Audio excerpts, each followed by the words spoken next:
বিশ্বের ঘটে যাওয়া সব ঘটনা নিয়ে নাগরিক সারা বিশ্ব সংবাদে স্বাগত। আপনাদের সঙ্গে আছি ফয়সাল মোর্শেদ। গাজার যুদ্ধবিরতি আলোচনার আড়ালে কি লুকিয়ে আছে ফিলিস্তিনিদের উচ্ছেদের ছক?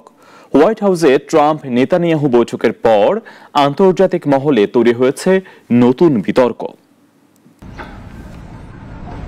গাজা ইস্যুতে নতুন সমাধানের সন্ধানে হোয়াইট হাউসে মিলিত হন ইসরায়েলি প্রধানমন্ত্রী বেনিয়ামিন নেতানিয়াহু ও মার্কিন প্রেসিডেন্ট ডোনাল্ড ট্রাম্প। আলোচনায় উঠে আসে যুদ্ধবিরতির প্রস্তাব, তবে তার আড়ালে বাস্তুচ্যুতির গন্ধ।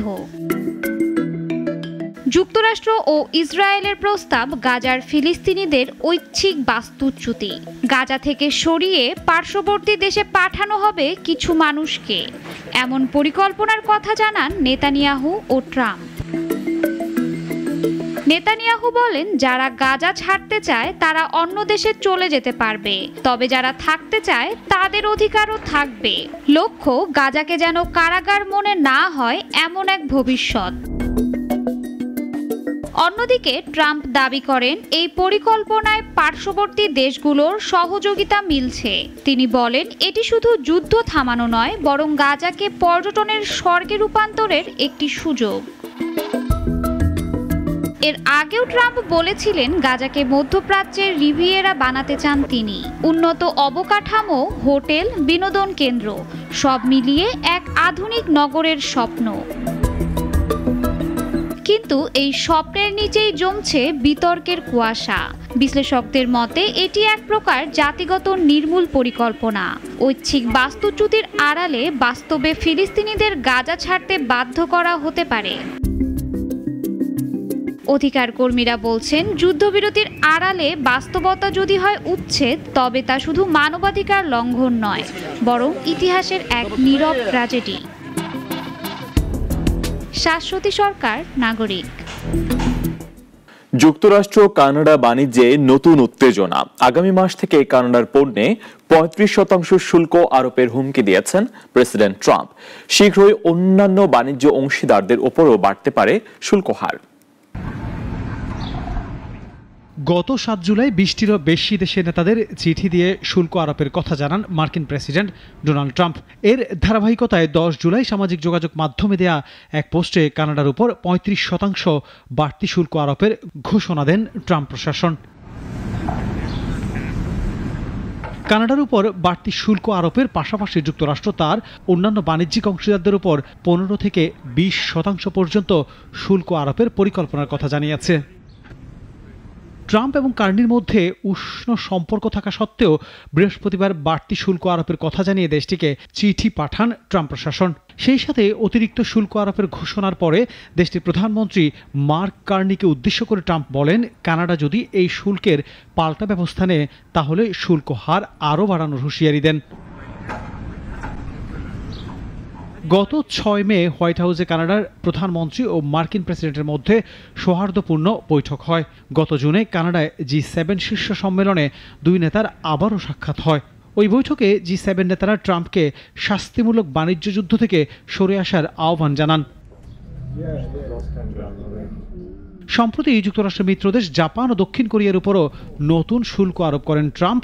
এছাড়া যুক্তরাষ্ট্রের তামা আমদানির উপর 50% শুল্ক বসিয়েছেন মার্কিন প্রেসিডেন্ট। ডেস্ক রিপোর্ট, নাগরিক।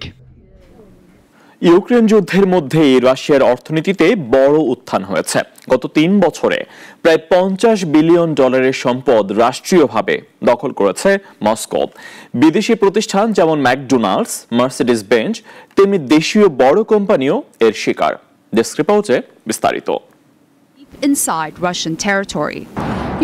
বার্তা সংস্থা রয়টার্স জানায়, মস্কো ভিত্তিক আইন সংস্থা এনএসপি ও আন্তর্জাতিক গবেষণা কেন্দ্রগুলোর তথ্য বলছে, পশ্চিমা ব্যবসা প্রতিষ্ঠানগুলোর অধিকাংশই যুদ্ধ শুরুর পর রাশিয়া থেকে নিজেদের গুটিয়ে নেয়।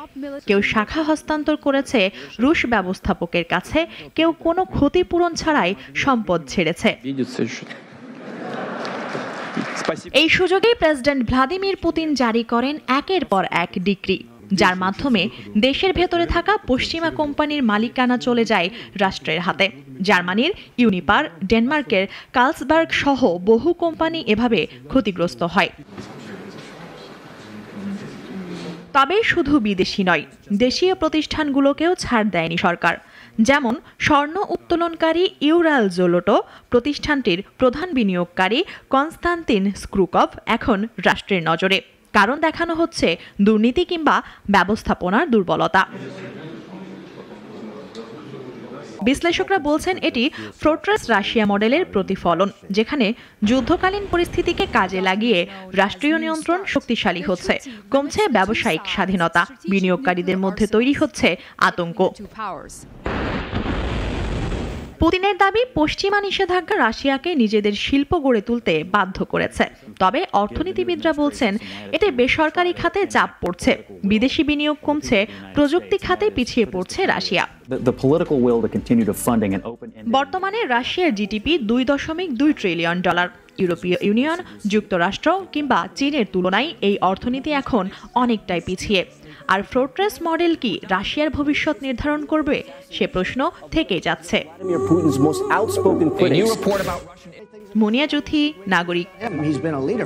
আদালতের রায়ে আবারও আটকে গেল যুক্তরাষ্ট্রে জন্মসূত্রে নাগরিকত্ব বাতিলের প্রেসিডেন্ট ডোনাল্ড ট্রাম্পের নির্বাহী আদেশ।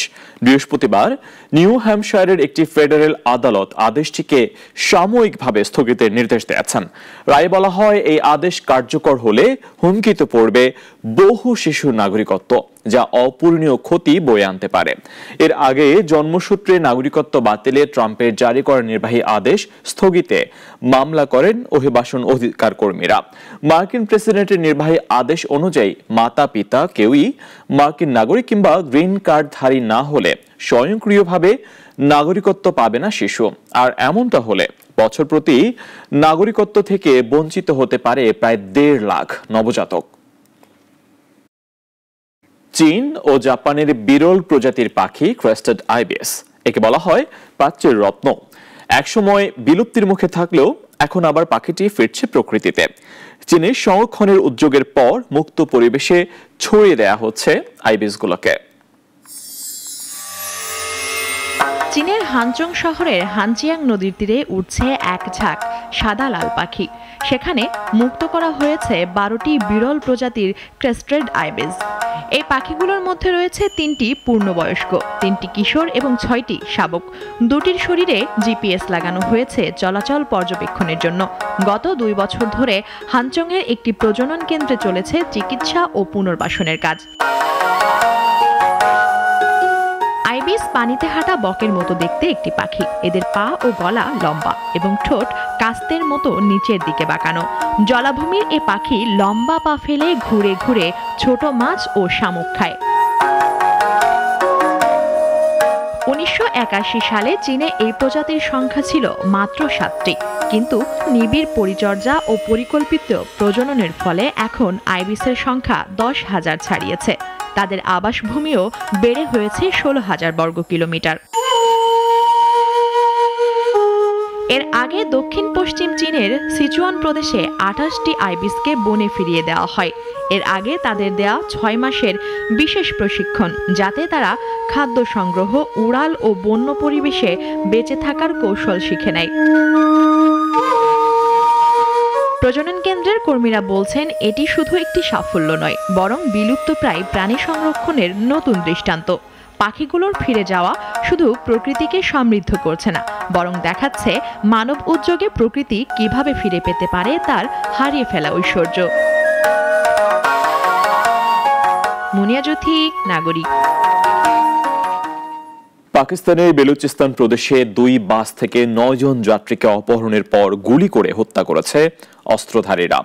পাকিস্তানি গণমাধ্যম ডনের প্রতিবেদনে বলা হয়েছে, ঝব ও লোরালাই জেলার সীমান্তবর্তী সুর ডাকাই এলাকায় বৃহস্পতিবার রাতে পাঞ্জাবগামী 2টি কোচ থেকে ওই যাত্রীদের অপহরণ করা হয়। পরে অপহৃত 9 জনকেই হত্যা করা হয়। মৃতদেহগুলো উদ্ধার করে পাঞ্জাবে তাদের নিজ শহরে পাঠানোর জন্য রাখনিতে নিয়ে যাওয়া হচ্ছে। নাগরিক সারা বিশ্ব এখন এই পর্যন্তই। সবাইকে ধন্যবাদ।